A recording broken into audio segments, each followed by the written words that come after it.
There we go. Okay, so we are now recording. So thank you for joining us for this morning's session, Navigating Uncertainty and Stress with Mindfulness. And we've got Katie Shearer with us this morning. We've had her in South Carolina for an in-person training before, and she's a fabulous presenter. We really enjoyed having her. Katie is a former children's librarian, a registered yoga teacher, and the founder of Stories, Songs, and Stretches. She is passionate about bringing more mindful culture into the library profession and using intentional movement and mindfulness to enhance school readiness in body, heart, and mind for children. So I'm really excited to have Katie here with us today, and I am going to turn it over to her. Thank you so much, Rebecca. I am going to get my screen share set up here for everybody.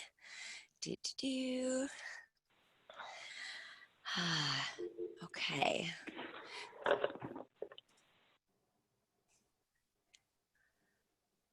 All right, there we go. And I'm just going to turn the captions on as well, just for extra accessibility. So good morning.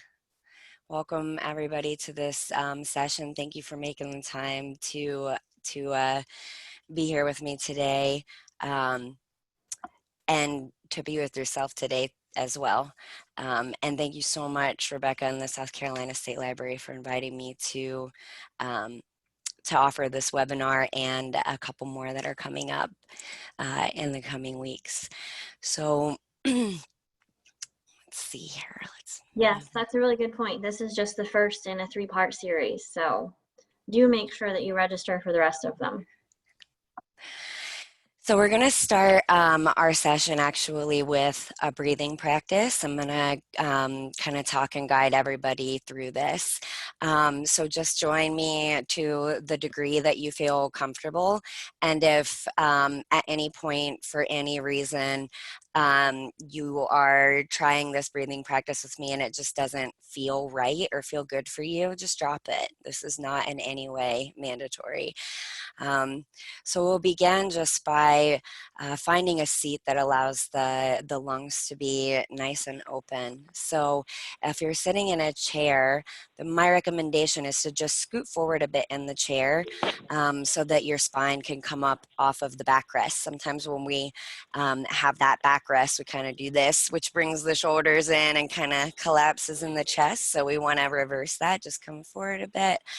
Uncross the legs, let the feet find the floor, and then the rest of it is just however you're comfortable. There's nothing fancy that we're doing here. So I'm going to close my eyes as I talk us through this practice. And we'll start just by finding the breath in the body. So what that means is just breathe normally and pay attention to what you feel and where you feel it.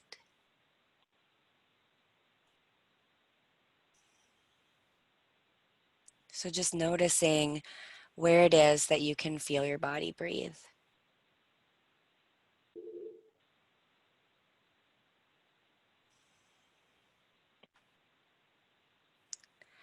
And from here, we'll begin to notice about how long our inhale lasts. So just kind of lightly counting and noticing how long is your inhale.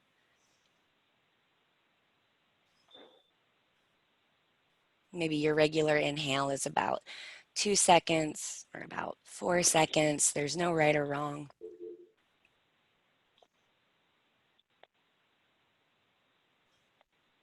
But as you connect with identifying about how long your inhale lasts, now the invitation changes to begin to draw out the exhale to be 1 or 2 or 3 seconds longer than your inhale.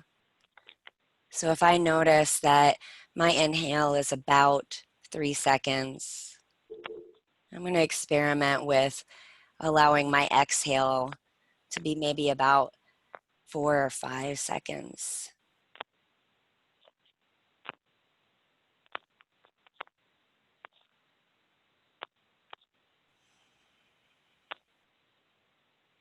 So what we're doing here is we're working at our own pace with our own breath and just intentionally inviting that exhale to last longer than the inhale.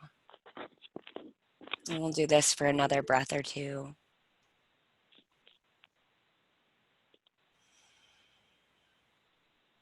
And then we can drop this extended exhale and just come back to our regular breathing. And if the eyes have been closed, we can softly blink them open. And just come back into our session.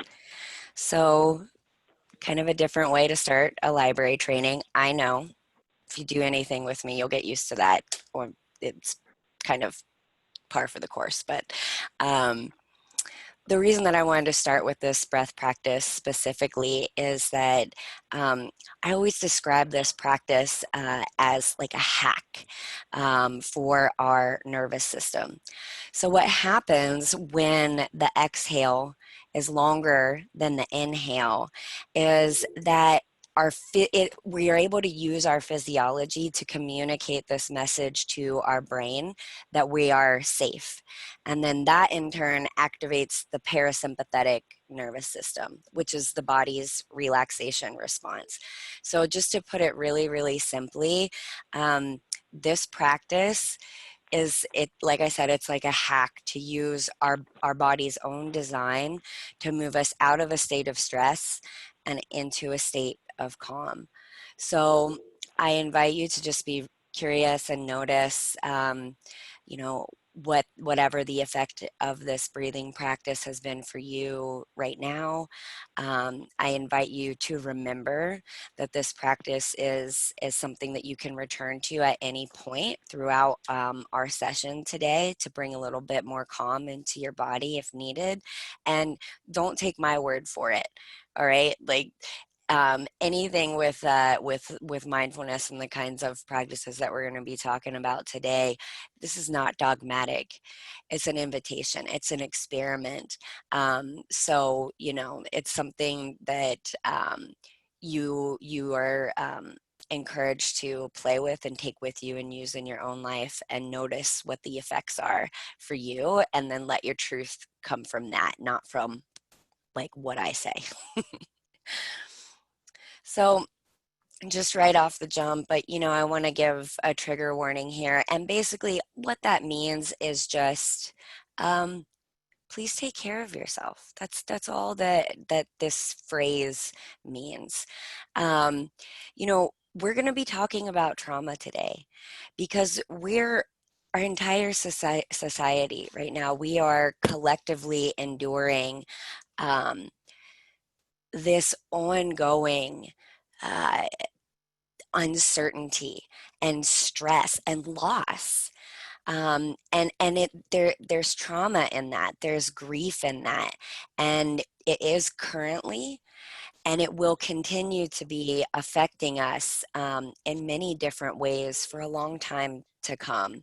So, just as we talk about whatever, we're not going to go into any detail on anything specifically traumatic, but that doesn't mean that some things might not make you feel a little uncomfortable or something today. And if that happens, just feel fully empowered to take care of yourself. If you need to pause.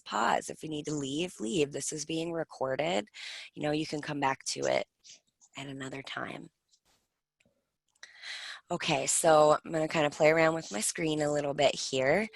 I have a video that I'm going to share with you guys. And because we're in this virtual setting, this video that I'm playing, it might look a little bit wonky. There will be a delay. Try not to worry too much about that or get too hung up on that. It's really not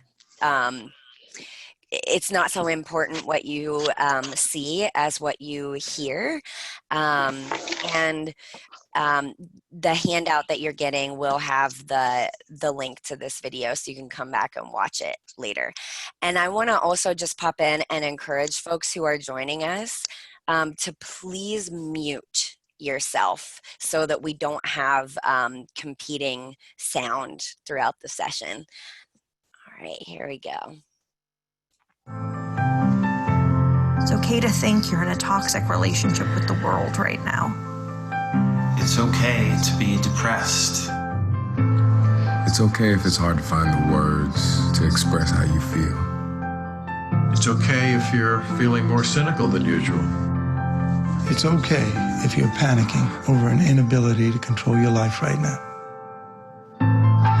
It's okay to have trouble maintaining your normal routine while staying home. It's okay not to feel the most fabulous right now.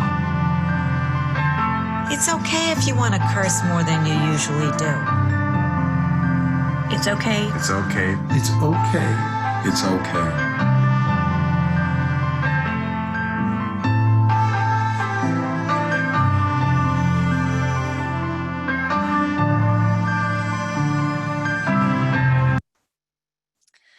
So I chose to share that video specifically because, you know, regardless of anything around HBO, obviously I'm not sponsored by HBO or anything weird like that.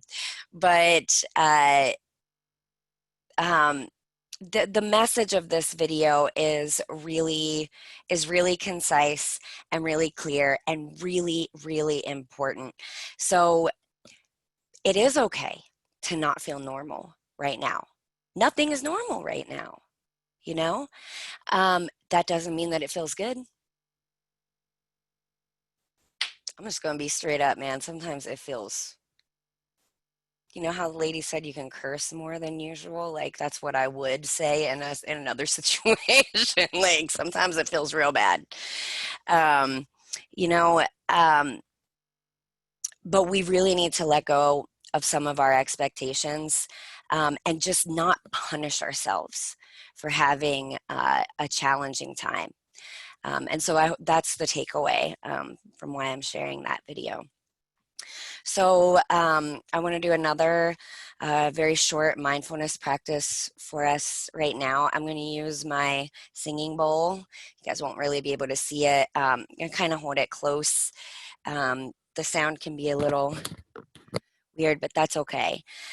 So for this practice, you're invited once again to find that comfortable, alert, awake seat. So scooting forward in the chair, letting the spine be nice and tall, shoulders relaxed, legs uncrossed, feet find the floor. Eyes can close if that feels good to you. And just invite any part of your body that is willing to relax or soften or let go, even if it's just by 10%, to do that. And you're going to hear me play some sound. And you're invited to just allow your awareness to really stay close to that raw sensation of hearing the sound that you hear in the present moment. So just noticing how it changes, noticing any thoughts or feelings that arise, noticing anything that may try to distract you, and just keep coming back to that raw experience of being with sound for just a few moments.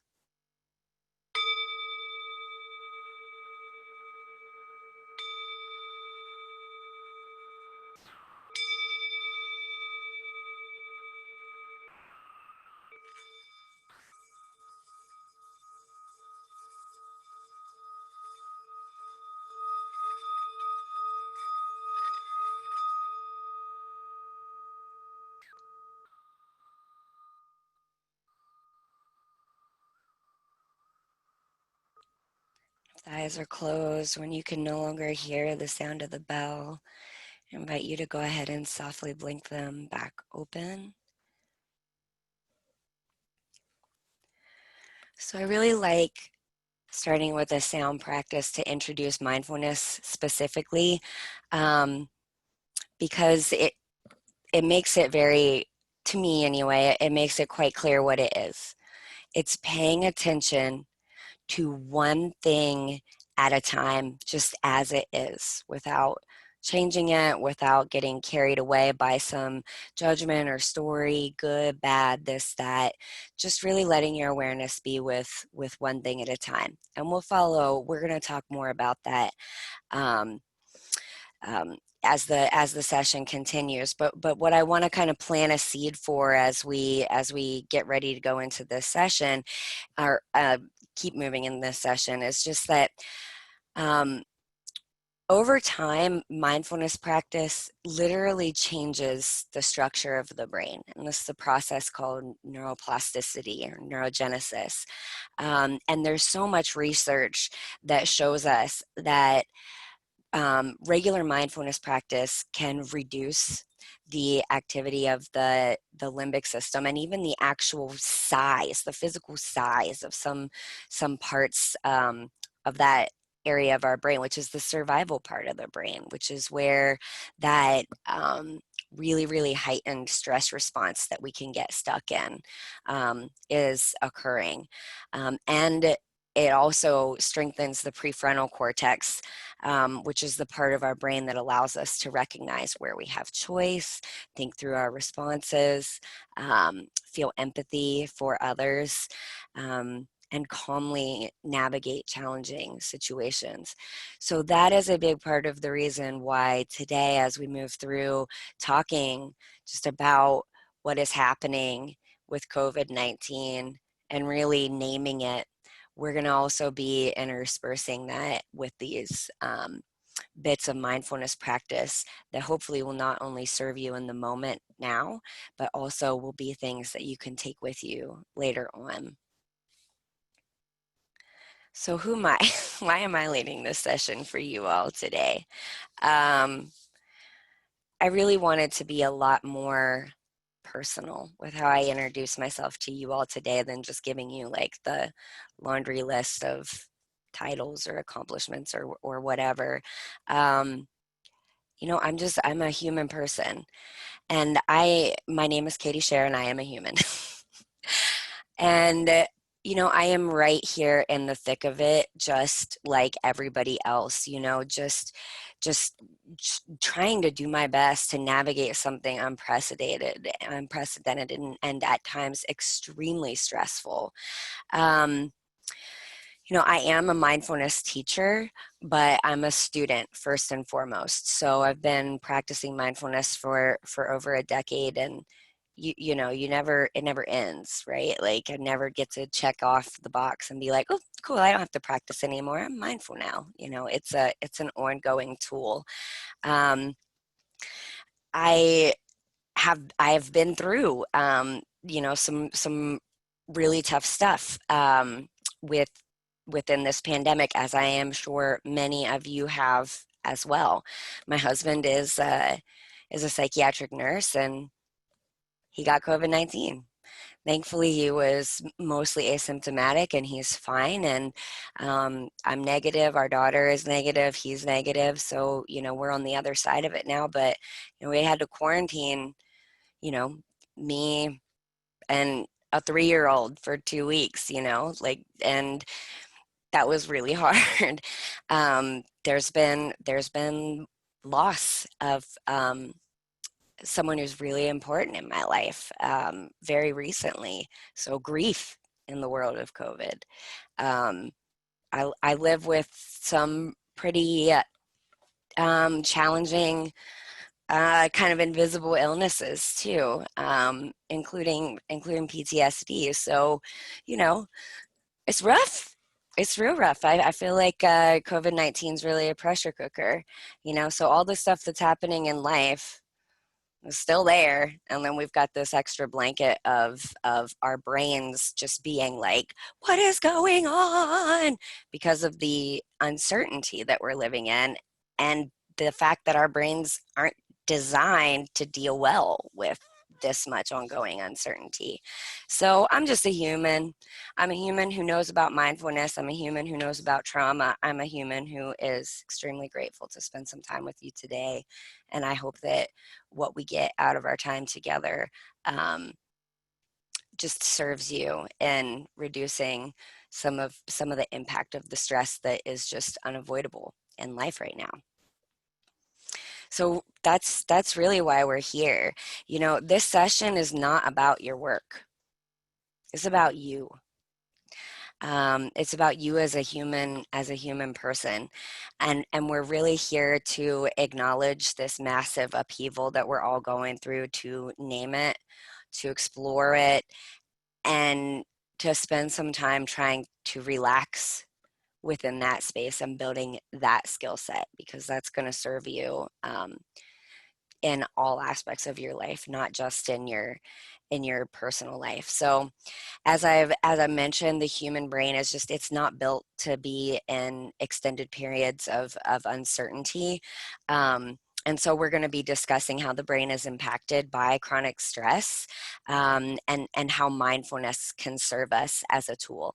I think it's really important to learn about what's happening in the brain, you know, to learn about the physiology around chronic stress, because it really depersonalizes a lot of the things that we are experiencing. You know, if we understand, you know, oh, X, Y, or Z is happening because, you know, I am being flooded with an excessive amount of cortisol and adrenaline, that's really different from being X, Y, and Z is happening. Man, what's wrong with me? Why can't I just get it together? You know, so that's really what we're here to learn about. And my hope is just that our time will move everybody a little bit more towards some self-compassion. So, you know, if you're anything like me, some of you might be familiar with that voice, right? That inner critic voice that starts to creep up, um, and just want things to be different than how they are, or judging you based on some standard. And that harsh treatment of ourselves is just, it's not going to do anything good for us. So relaxing, learning some actual relaxation and mindfulness strategies can help to bring us more acceptance of what is and less judgment. Okay. So trauma and the brain. I had a colleague that I worked with a lot in recent years who's a licensed clinical social worker. Her name's Cindy Reed. And I love the way that she always defined trauma in sessions that we would do together. She describes trauma as a threat to the system in a state of helplessness. So something is happening that is or is perceived to be a threat to our survival, you know, to the system of our existence, and there's not really anything that we can do about it. There's also a doctor, and who works a lot in the world of addiction. His name is Dr. Gabor Mate, who works a lot with trauma as well. And I heard him say something really interesting recently, that trauma is not about what happens to you, it's about what happens inside of you. And I think that that's really important, because a lot of times, you know, we can be experiencing something as a trauma, but not, you know, we think of trauma as like, you know, a massive injury, or you know, some sort of abuse or something like that. And we may not realize that other things where we're in this ongoing stress and don't know when it's going to end are also affecting our brains as trauma. And it's about what's happening inside. Oh, my captions came off. I'm sorry about that. Put those back on. Okay, so let's first talk about, we're going to talk about some different structures of the brain, and not everything, but a little bit of an introduction here. So we're going to start by talking about the amygdala, which is part of, you maybe have heard it called part of the old brain. And it's primarily responsible for survival and for using our physiology, this incredibly just intricate but also efficient way that our systems are designed to communicate with each other. So it uses our physiology to send survival messages through chemical changes that are designed to help keep us safe whenever we encounter a perceived threat. So that's what the amygdala does, all about keeping us safe, and it's great at it. It's really, really good at doing its job. So when we feel fear, you know, that's the amygdala. That's the amygdala doing its job. And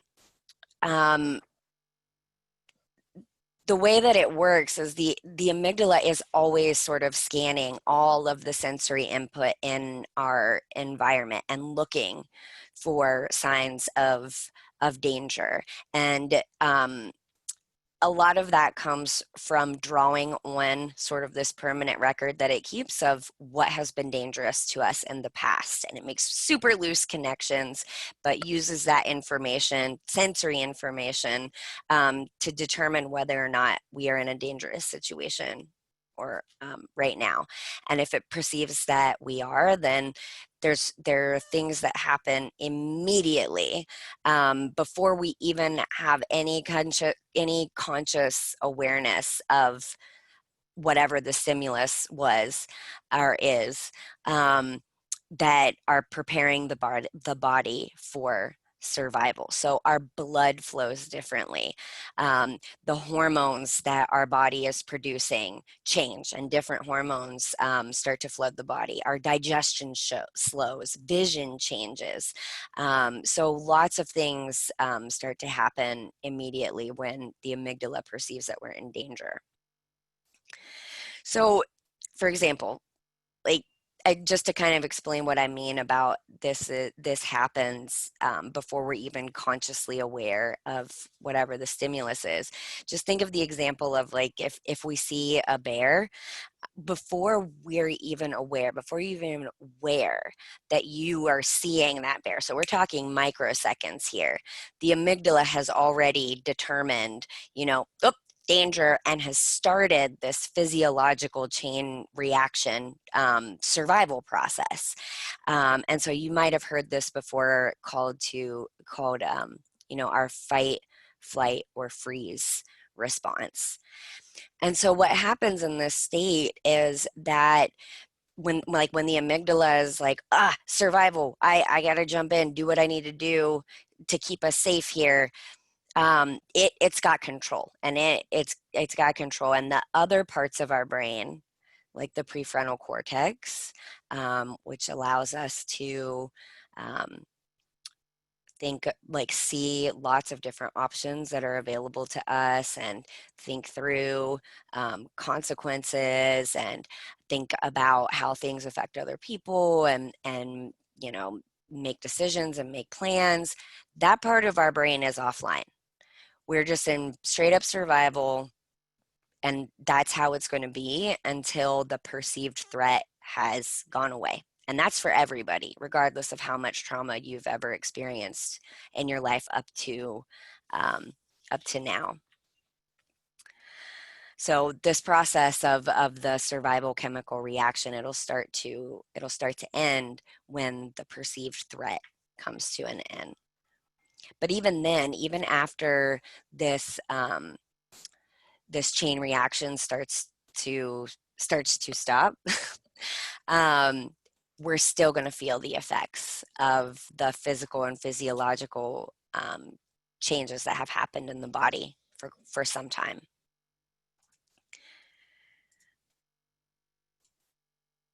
So when we're living with continuous or unpredictable danger, it makes the amygdala hypervigilant.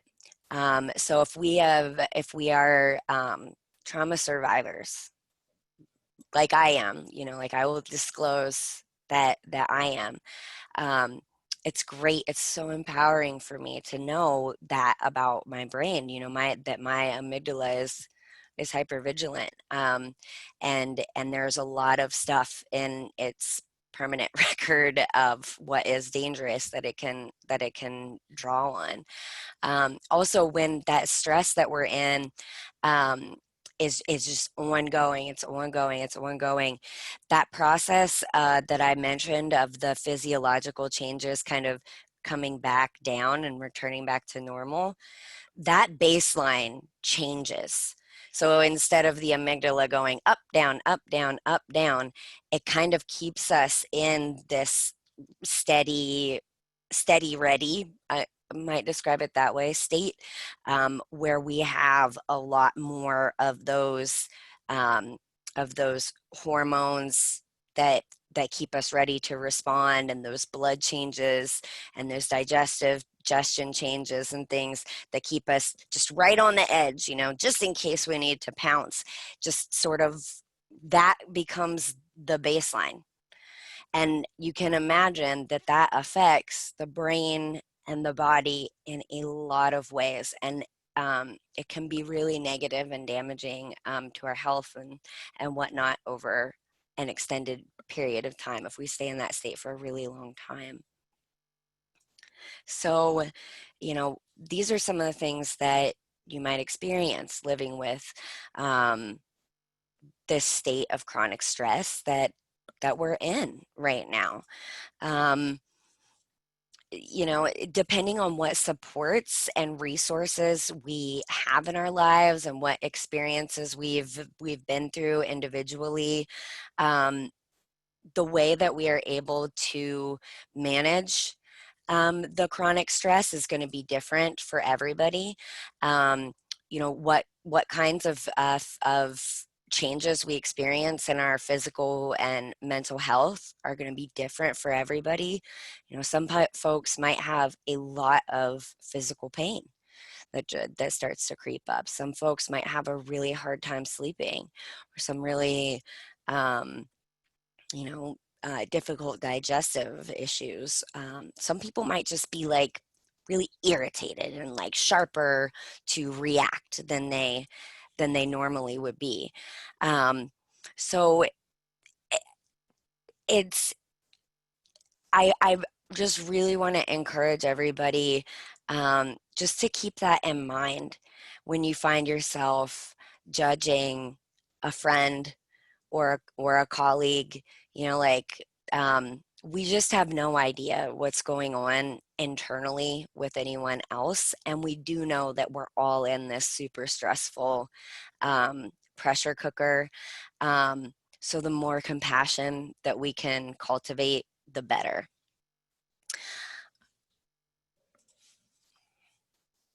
So let's talk a bit about neurogenesis. Though the largest kind of window of brain development is in the early childhood years, which there's probably a lot of youth services folks in the group. So, that's that 0 to 5 window. We're really passionate about that for good reason. That's really when, our brain is built. But even in adulthood, it's still possible to change our brains. And neurogenesis refers to the brain's ability to heal damage and to create new pathways in the brain.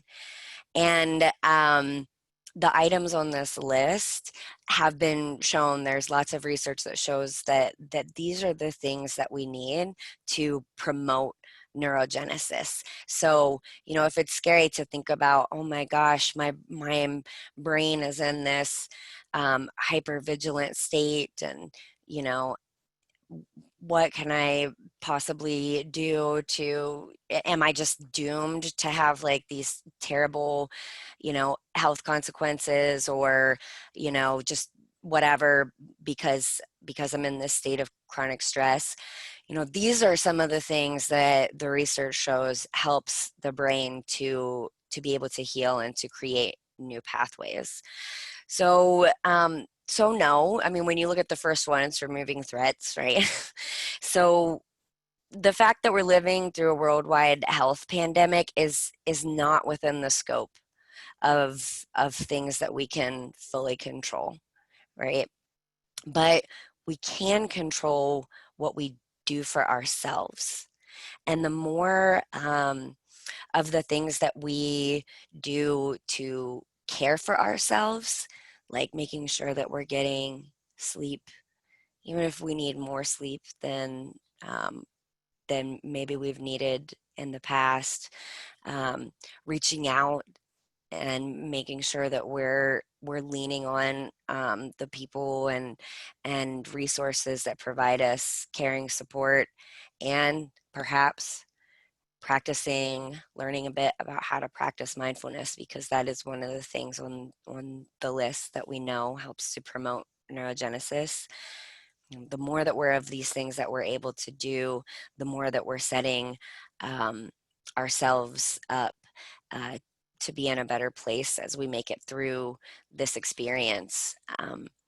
So to me, I just feel like it's so empowering to have this information, and to know, oh, wow, yeah, I'm definitely experiencing this thing on the list.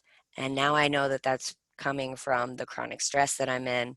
And now I know that there are things that I can do to reduce that experience of chronic stress. And so that to me is super empowering, and it often leads me to just ask myself, what do I need? What do I need in order to care for myself today?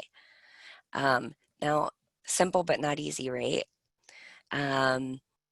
Sometimes it can't. We have, everybody is different, and some people like self-care. Heck yeah, that's so easy for me. I got it built in. I know what I need. And for other folks, I don't know what I need, or there might be a lot, like some stories or some internal blocks to even practicing self-care. So, wherever you're at on that spectrum, I think this information is still really, really empowering, and all we can do is just start where we are, and start perhaps with that question of, what do I need in order to care for myself today?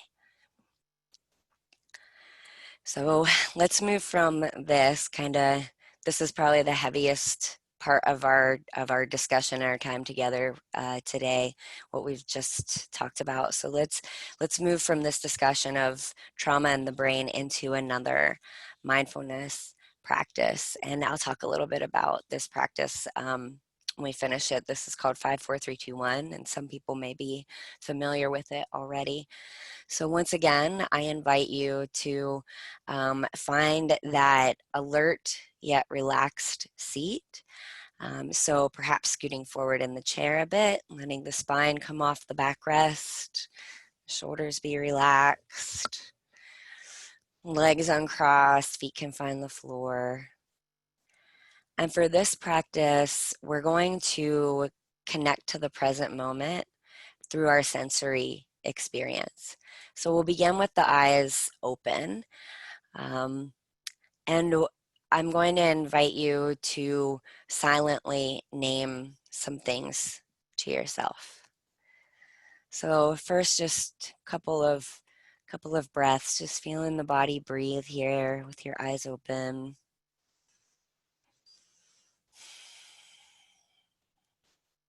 And I invite you to allow your eyes to kind of travel around and silently name to yourself 5 things that you can see right here and right now.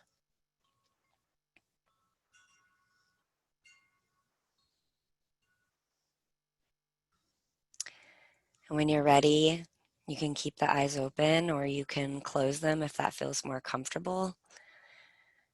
And you're invited to notice 4 things that you can hear right here and right now.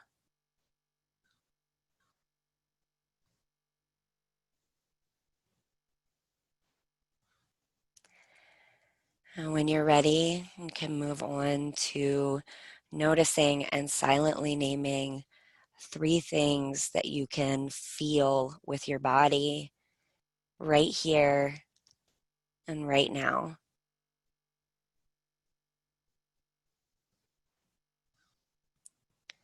Moving on to the senses of taste and smell, and just noticing and silently naming 2 things that you can taste or smell right here, right now.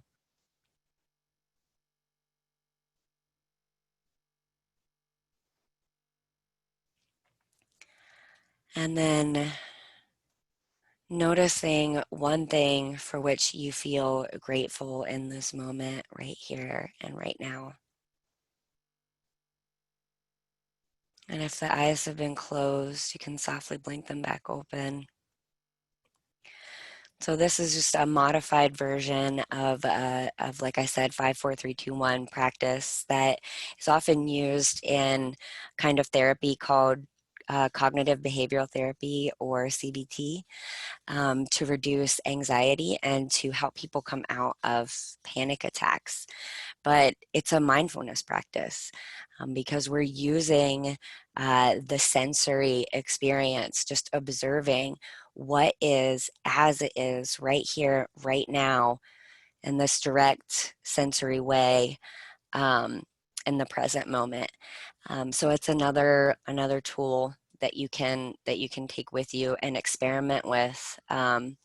Much like the sound practice that we've already done, much like the extended exhale practice that we started with, and just notice, how it serves you in times of stress. For me, I find that this is a great one to use just any time that, that sense of worry or dread has kind of grabbed the hold of me, because it happens to me sometimes.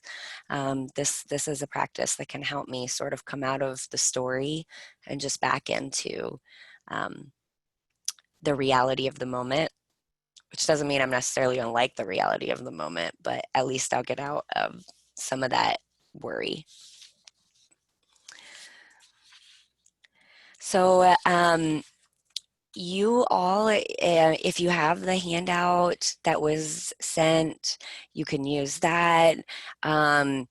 If you don't know what I'm talking about, it doesn't matter. You can just use some pen or paper, and you also don't have to write anything down. You can just kind of reflect on this for yourself individually. But I wanted to allow some time just to reflect on what we have just talked about and put it in the context of your individual experience. So, are there stress reactions that you've been noticing that you're experiencing? Those things like trouble sleeping or intrusive thoughts or irritability. Have you noticed any of those things creeping up more than what would be expected in normal times? And are there any patterns or obvious triggers of that stress that you are aware of, or that you have noticed that might be worthy of exploration? So I'm just going to give you all maybe about 2 minutes or so. Just kind of hold the space quietly for you to reflect on that and jot down anything that you want to jot down that comes up from these prompts. And when we're ready to continue on, I'll ring the bell. It's going to be a signal for that.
So let's move on to talking a little bit more about mindfulness. You've heard me say the word so many times at this point, but what is it? So the definition of mindfulness that I like to work with comes from Jon Kabat-Zinn, who is a medical doctor who mindfulness practice has been a part of meditation and various spiritual traditions that utilize meditation for thousands of years, literally thousands of years. So mindfulness is not in any way new. What is newer in the scope of that kind of time is the research that's been done of kind of taking this core idea of what mindfulness has to offer and applying it into a more secular setting or into settings where it can fit in with any other spiritual tradition without having to have some sort of baggage around it, and then the research within the medical community of showing what happens to people when they do this practice, what changes. And Jon Kabat-Zinn is really responsible for that. He is the founder of mindfulness-based stress reduction, which is MBSR. So if you ever see something like an 8-week MBSR class, he's the one who codified that and sort of made it something that that gets taught to people all over the world. So anyway, his definition is paying attention in a particular way. And the particular way is really the key part. On purpose, in the present moment, and without judgment. So nearly anything can be done or experienced in a mindful way by making the purposeful effort to be with just one thing at a time, exactly as it is, and not trying to change it. But this is way easier said than done. And typically the best place, so like I said, like almost anything can be practiced mindfully. Washing the dishes can be practiced mindfully. Eating our food can be practiced mindfully. Walking or moving our body in some way can be practiced mindfully. But usually the best place to start is with the breath, because each inhale and each exhale can't be anywhere other than in the moment that it's happening. Our breath is always with us, right? If we're alive, we're breathing. So it's an anchor for our awareness that we always have access to, no matter what. So we've already used our sensory experience as a way to connect to the present moment mindfully with our 5, 4, 3, 2, 1 practice, and also with the sound practice. And so now here coming up in a bit, we'll do a practice where we use the breath as well. But before that, I want to show you all another video. So let me get that pulled up.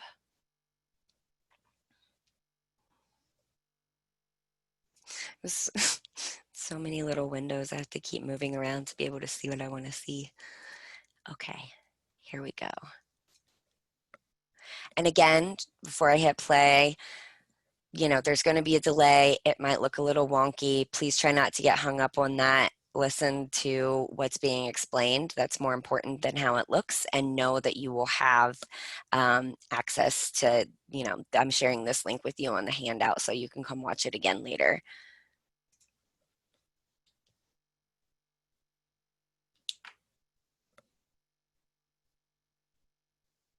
The human brain is a profoundly complex organ. 90% of its activity occurs beneath conscious awareness, which means that even though we assume that we have some control of how we think, feel and behave, modern science suggests it's not so simple. The concept of neuroplasticity is a new and exciting area of science. It highlights that our brain is constantly being reshaped throughout our lives by both our experiences and our thoughts. We now know that it is the focus of our awareness that determines which brain networks are strengthened and which are weakened or lost. That means that when we get caught up in cycles of worry or irritability, these are the networks within the brain that become stronger. So the more we worry, the better we become at worrying.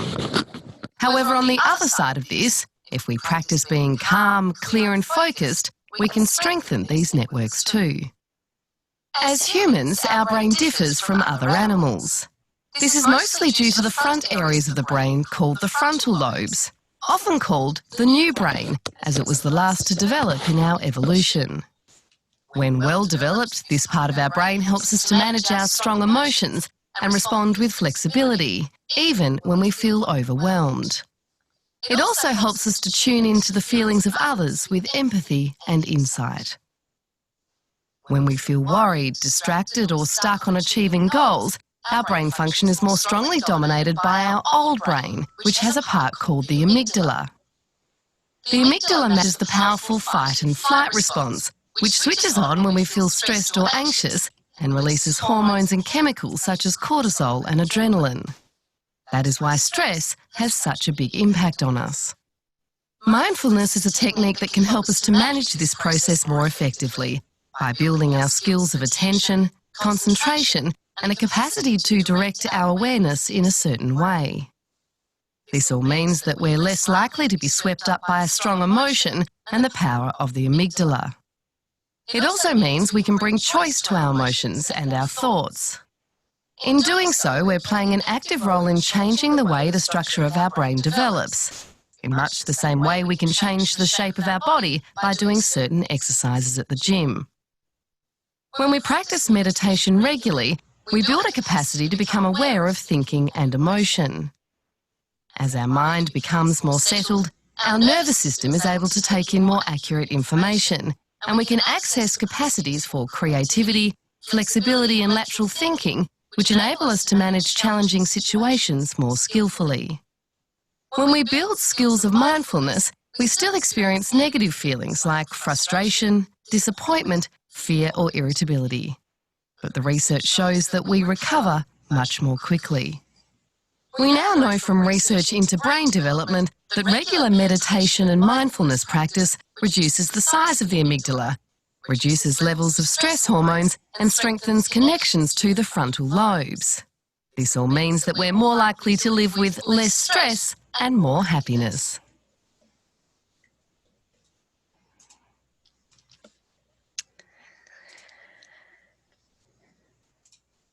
So to me, that is such empowering information. There's a lot in our life that is outside of our control, but it's just really wonderful to know that we do have the ability to do things for ourselves that can literally change our brain structure in ways that reduce some of that negative experience of stress and even heal some of those negative experiences of stress as well.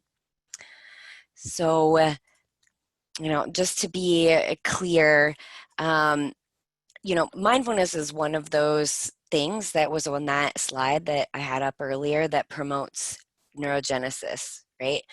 Along with things like sleep, good nutrition, caring support, being stimulated mentally, all of those things promote neurogenesis. So it's worth just kind of clarifying a couple of things about what mindfulness is and isn't. So it doesn't, practicing mindfulness is not going to make us feel happy and relaxed all the time. It's not magic. Wouldn't it be so great if it was? Oh my gosh, it'd be amazing. No, but it's not a cure. It's a tool. It's a tool that we can put in our toolbox for being able to be with all of the ups and downs of life. So, it's not going to, stop negative experiences from happening, or uncomfortable thoughts or feelings or any of that stuff. But it is going to allow us to be with those things in a very different way, where instead of constantly just being pulled away in this reactivity mode, stimulus reaction, stimulus reaction, stimulus reaction, we actually have a little bit more space and a little bit more choice. And the way I think of it, a little bit more freedom to choose what's going to serve us best in that situation, and also to just reduce some of the intensity of it. Now, this is not a cure for mental health challenges like depression or anxiety or any other diagnosed conditions. And so, anybody, please, don't stop don't stop using all the tools in your toolkit, right? But this can be an extra tool that can go along with things that anybody might need, like therapy or medications or things like that. And I guess the biggest thing that I want to clarify here is because there is such a misconception when folks hear the words mindfulness or meditation. I hear this all the time as a teacher. Oh, I could never practice mindfulness. I could never meditate because my brain is it's way too busy. I mean, I'm always thinking about something. I could never clear my mind. And yeah, that's kind of the point. That there is no clearing the mind. That's not what this is. There is no I'm in this grand open space and there's no thoughts here anymore or whatever. I just have all this bliss.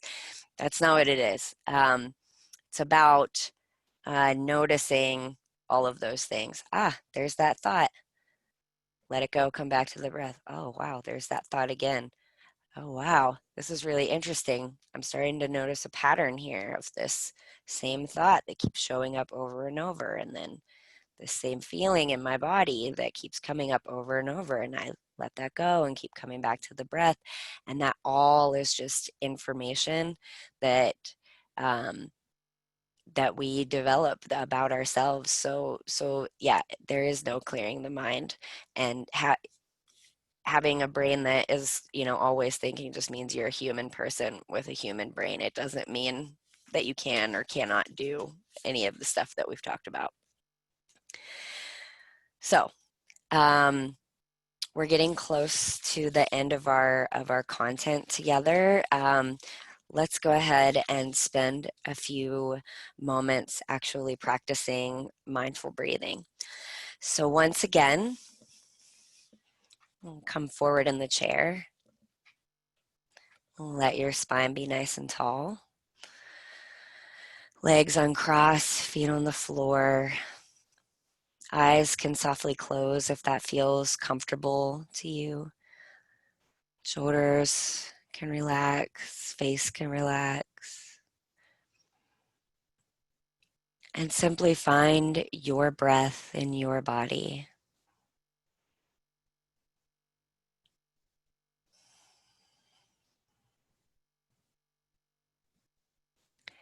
So this just means letting your awareness find where you can physically feel your body breathing. Maybe you feel your belly moving, or maybe you feel that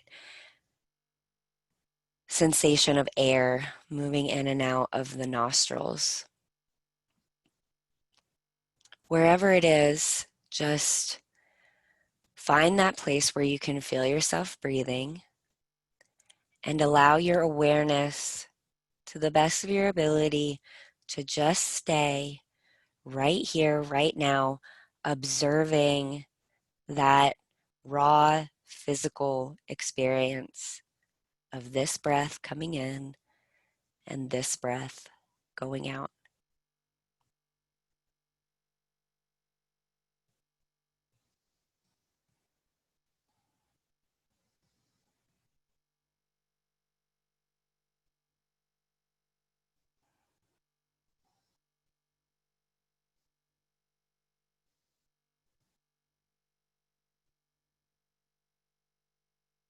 So as you let your awareness stay close to the experience of breathing, it may not be very long at all before you start to notice all kinds of things trying to pull your attention away. So maybe you'll be feeling your breath, and then before you know it, you're off in a daydream, or you're off in making your to-do list, or you're worrying about how long this is going to last, or whether you're doing it right or not, or whatever else it is. That's normal, okay? That's normal. You're not doing anything wrong.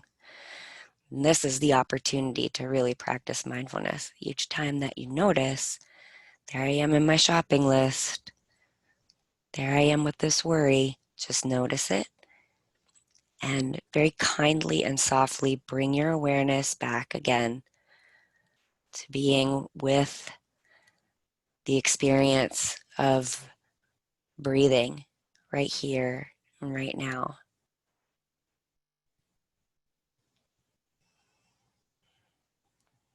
And if you find that you have to keep doing this over and over and over again, you're doing it just right. No matter how frequently it happens, each time you notice that your mind has been pulled away, just notice that and guide your awareness back to really feeling this breath right here, right now. And we'll continue to practice mindful breathing in this way quietly for a few more breaths.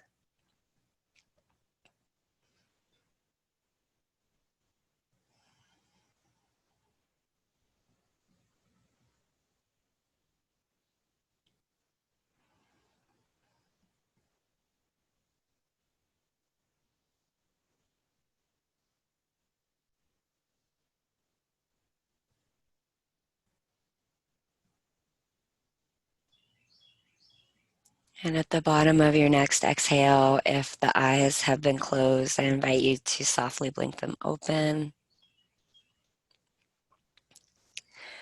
And from this space, we'll just go ahead and move into another brief period of reflection. So you've had several opportunities for these really brief little tastes of different styles of mindfulness practice up to this point. So we just did some mindful breathing. We started with that extended exhale. We've done mindfulness of sound specifically, and then using all of our senses to bring us into the present moment with the 5, 4, 3, 2, 1 practice. So, whether it's writing things down for yourself or just kind of observing and noticing what comes up for you, just give you this opportunity to reflect, on what of these practices that we have done together this morning have resonated with you. Making note of if any of them you noticed actually giving you some sort of a change in your body and how you're feeling, or if anything felt like, yeah, this is something that I can do, this is something I might want to continue. And maybe also making note of if there are any of those other techniques or strategies that promote neurogenesis that we talked about, that you are regularly using in your life right now, or that seems like a good starting point of where perhaps you could offer yourself a little bit more self-care. So those, again, were just the things like our nutrition, vigorous physical exercise, reaching out to caring supports, sleep, cognitive stimulation, things like that. So again, I'm just going to kind of hold the space quietly and give you all a couple of moments, couple minutes actually, to reflect in whatever way seems right.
So we'll move on to one more area of discussion that I want to make sure to touch on today, and one more practice, and then we'll be able to share, ask questions, things like that with the remainder of our time together. And that is really just compassion, and just reminding folks that you are not alone. So actually, it's funny, I was texting with a friend yesterday, and he said something just about the thing of, like, yeah, I've been going through some stuff, but I don't want to burden anybody else with any of my stuff, because I know we're all fighting our, secret wars right now. And I was like, man, the key to winning those battles is for them not to be secret, like, it's an honor. It is an honor for me when people who I really care about let me show up for them, when they give me that opportunity. So just a reminder that we're not alone in this experience, whatever it is. And from the world of mindfulness, there are not only are there the practices, but there's also these attitudes of mindfulness. And two of the attitudes that can really serve us right now are acceptance and non-judgment. So it can be really hard, but if we're able to accept what's out of our control in this experience, it can ease our suffering. So that doesn't mean that we have to like something in order to accept it. And acceptance does not mean passivity or that we cease doing what we can to change things that are unjust or inequitable or unethical or wrong. But acceptance does mean clearly seeing what is as it is, regardless of how we want it to be, and then being able to make the best decisions from that place. And non-judgment is another attitude that can be difficult, but also can reduce suffering, and it can build our compassion for ourselves and for others.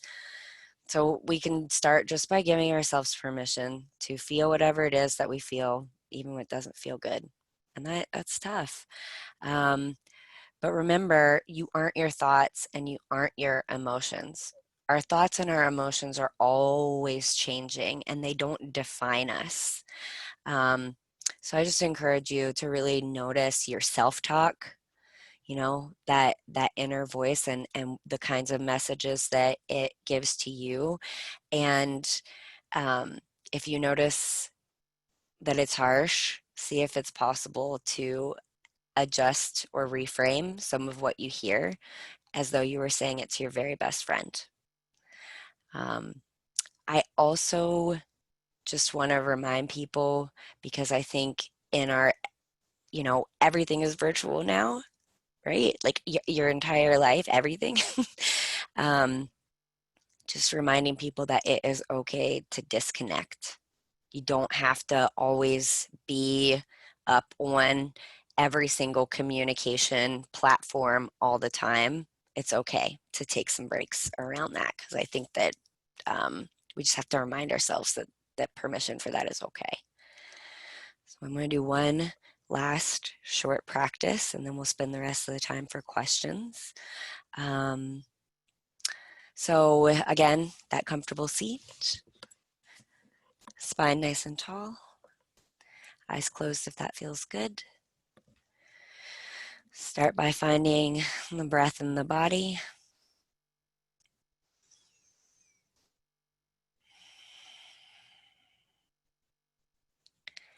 And this is a practice called loving kindness. And as it's traditionally practiced, we cultivate compassion first to ourselves and then extend it outward to others. We're just going to do a condensed version to wrap up our time today, just really offering that compassion to self. So I invite you to just let your awareness find the space of your heart, the place of those feelings of love, kindness, compassion, and silently offer yourself these phrases. May I be happy. May I be healthy. May I be safe. May I be free. Just noticing what you feel and where you feel it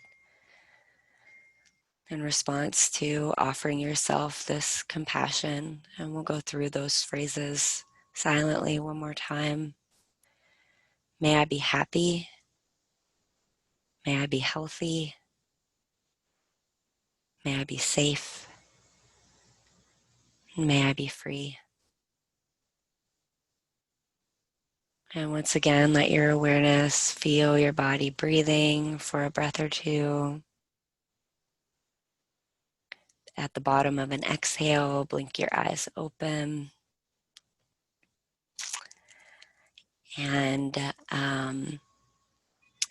there's one more personal reflection that I'll let you work on your own, so that we can spend the rest of the time to handle some questions if there are any. So Rebecca, it might be helpful just, I don't know if folks have questions, if you can maybe just put those in the chat and the chat box, and then maybe you can read those so that I can respond.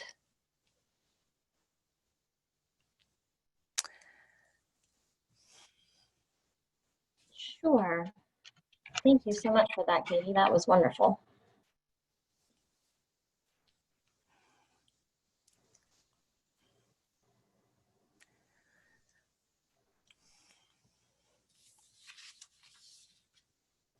And if there aren't questions, if everybody's just kind of in there, that's okay too.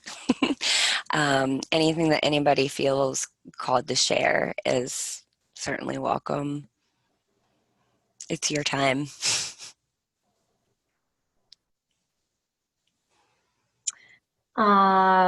We hosted Darren Larson. I don't know if you're familiar with him, since he's kind of from the same area. 2 or 3 months ago, it was towards the beginning of the shutdown, and he talked a little bit about mindfulness as well. He recommended a book called Emotional Agility. Oh. That I've been working my way through. It's been very interesting. And when you were talking at the beginning about, you know, something happens, we respond, something happens, we respond, and we get in this constant loop. And she talks about this space that we find with mindfulness. That's exactly it. Stimulus and response. That's we it. have to find the space between, and that is where we can shape our response. That is exactly it. And the thing that my only follow-up to that would be, it's not this thing that we find.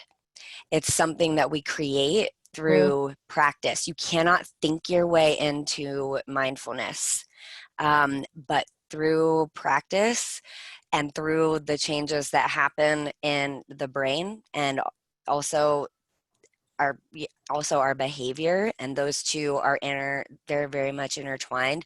It is it's almost like you can draw out time, which sounds kind of loopy, but there does start to be this space that develops in between that stimulus and response, and so that just provides, the way that I look at it, it provides so much more freedom in our lives. For sure. Yeah. We got a question from Mary Lou, and she's asking how we would adapt these exercises for younger children. And I'm back in 2 weeks. We've got a whole session on that. Exact thing. Yes, so there's a series that's very intentionally designed, and because that's a great question, and it's something that kids themselves need so much right now. And families. We also have a lot of school librarians with us today, and it is such good timing for them because they're facing a lot right now. So absolutely, and this is applicable all across the lifespan, and so, but it has to be adapted. So next time that we are together, we're going to have another hour and a half together talking specifically about using mindfulness with children, and especially focusing on young children, because that's where you need the most adaptation. That's like one of my big areas of expertise. I'm working on a book for ALA on that topic right now. And so I'll be demonstrating some stuff for you guys, and this should be really practical. And then our third session is about trauma-informed universal design. So we're going to talk even more about trauma and think about how can we set things up in our programs, our services, our spaces, so that we are reducing the risk of triggering people who are in that really who are affected, who are, are traumatized, who are affected by trauma, and really in this intense fight or flight response. So those are the two things that are coming up. Please come back. And Tiffany is going to stick those registration links in the chat so you can access them easily. But yes, they'll be 2 weeks from now, and then the week after. So I want to say the 25th and the 1st. That's right. Yep, at 10 a.m. Eastern.